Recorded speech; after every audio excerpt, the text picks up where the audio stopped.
ఫోన్లో ఫోటో చూపించి పారిజాతాన్ని బెదిరించిన కార్తిక్. షాక్లో పారిజాతం మరియు జోష్న. అసలు కార్తిక్ ఏ ఫోటో చూపించాడు? ఇదంతా తెలుసుకోవాలనుకుంటే ఇప్పుడే మా ఛానల్ తప్పకుండా సబ్స్క్రైబ్ చేసుకుని మా వీడియోని ఒక లైక్ చేయండి. టీవీలో కంటే ముందుగా మా ఛానల్లో వీడియోని చూద్దాం అనుకుంటే ఇప్పుడే మా ఛానల్ తప్పకుండా సబ్స్క్రైబ్ చేసుకోండి. పక్కనే ఉన్న గంట సింబల్ మీద క్లిక్ చేసి నోటిఫికేషన్స్ ఆల్లో పెట్టుకోండి. అప్పుడే మేము చేసే వీడియోలు మీకు రోజు వస్తుంటాయి. దీప ఏంటి తెలిసి తిన్నట్టు మాట్లాడుతుందో లేకపోతే తెలిసి మాట్లాడుతుందో అర్థం కావట్లేదు. అమ్మా నాన్న అంటదేంటి?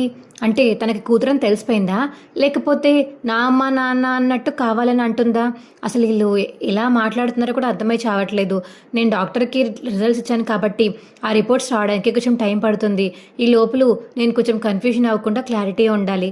ఆ రిపోర్ట్స్ వచ్చాక అప్పుడు దాన్ని బట్టి క్లారిటీ తెచ్చుకుని అప్పుడు చెప్తాను వీళ్ళు ఒక్కొక్కరి సంగతి నాతో ఎంతమంది ఎలా నాటకాలు ఆడారో తెలిసిపోతుంది. ఆపరేషన్ చేశారు కదా, ఆ డాక్టర్ని కూడా నిలదీస్తాను అని చెప్పేసి ఇక మనసులో అయితే అనుకుంటుంది జోష్న. ఎక్కడికి వెళ్ళిపోయావు దీపా? దా అమ్మ వాళ్ళు బయట వెయిట్ చేస్తున్నారు అని కార్తీక్ అంటే, అదే బావా జోష్నాకి ఏం లేదు బావా, బయట మీ అందరూ ఉన్నారు కదా, జోష్న ఒక్కతి లోపలికి వెళ్ళింది కదా ఎవరి మాటలు పట్టించుకోకుండా, అందుకని వెళ్ళి కొంచెం క్లాస్ పీకి వచ్చాను అని దీప అంటుంటే, మరి క్లాస్ బాగా పీకావా? బాగా పీకాను, దెబ్బకి ఫేస్ మాడిపోయిందిలే. నాకు కానీ డౌట్ వస్తుంది బావా, తనకి నేనే అసలైన కూతురుని డౌట్ వస్తుందేమో, తను కాదని చెప్పేసి అనుమానిస్తుందేమో అని డౌట్గా ఉంది అని చెప్పేసి ఇక దీప అంటుంటే, వస్తే రాని మరదలా, ఇప్పుడు అందరూ తప్పేముంది అని చెప్పేసి ఇక కార్తీక్ అంటుంటే, వస్తే ప్రాబ్లం కదా బావా, నాన్నని కానీ అమ్మని కానీ తను ఏమన్నా చేయొచ్చు. అదీ కాక హాస్పిటల్లో ఆపరేషన్ కూడా చేశారు. జోష్నే తన కూతురు అన్నట్టు చూపించి మరీ చేశారు.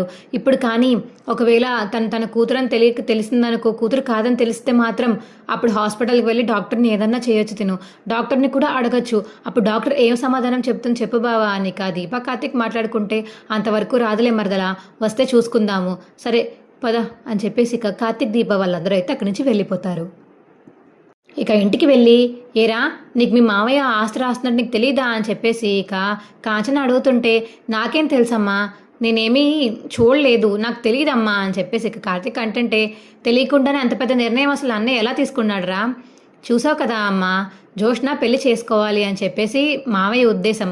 జోష్న పెళ్లి చేసుకోవట్లేదు, అత్తకి ఆరోగ్యం పాడవుతుంది, అందుకని జోష్న పెళ్లి చేసి పంపాలంటే ఆస్తి తప్ప ఇంకే మార్గం లేదు. జోష్నకి ఆస్తి అంటే బాగా ఇష్టం కదా, అందుకని అదే అడ్డుపెట్టుకుని జోష్న పెళ్లి చేద్దామని మావయ్య అనుకుంటున్నట్టున్నారు అని కార్తీక్ అంటే, పోన్లే ఎలాగైనా ఏముంది, దాన్ని పెళ్లి చేస్తే మా వదిలి సంతోషిస్తుంది, అదే చాలు, సర్లే మీరు వెళ్ళి కొంచెం రెస్ట్ తీసుకోండి, పడుకోండి, రేపు చూసుకుందాము అని చెప్పేసి ఇక కాంచన అంటుంది. ఇక దీపావళి పడుకుని ఇక మార్నింగ్ లేచి మళ్ళీ ఇక పారిజాతం దగ్గరికి అయితే వెళ్తారు. ఏంటి ఇంత పొద్దున్నే వచ్చారు అని పారిజాతం అంటుంటే, ఏ రావద్దా, పోనీ 11ంటికి రమ్మంటారా అని కార్తీక్ అడుగుతుంటే, ఈ వెటకారాలకేం తక్కువ లేదు కానీ ఏరా, నిన్నంతా అగ్రిమెంట్ క్యాన్సిల్ అని చెప్పింది కదా, మళ్ళీ ఇవాళ ఎందుకు వచ్చారు? అగ్రిమెంట్ క్యాన్సిల్ లేదని చెప్పేసి ఆల్రెడీ తాతయ్య చెప్పారు కదా, అందుకే వచ్చాము అని కార్తీక్ అంటాడు. మీకు బాగా ఎక్కువైందిరా? అవును నాకు బాగా ఎక్కువైందిలే, కానీ దీప వెళ్ళి నువ్వు వంట చేసుకోయిల్లమ్మా అని చెప్పేసి ఇక కార్తీక్ అంటాడు.